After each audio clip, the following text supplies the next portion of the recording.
Hello, this is my random number generator for digital electronics. This will select a random number by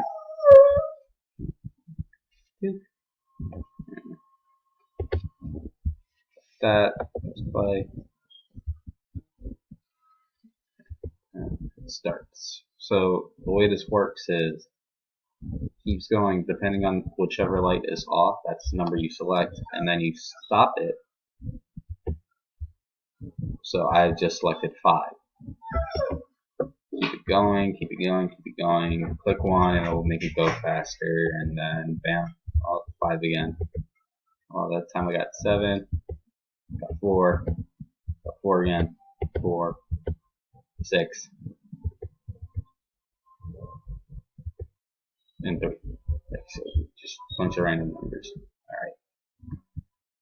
Bye.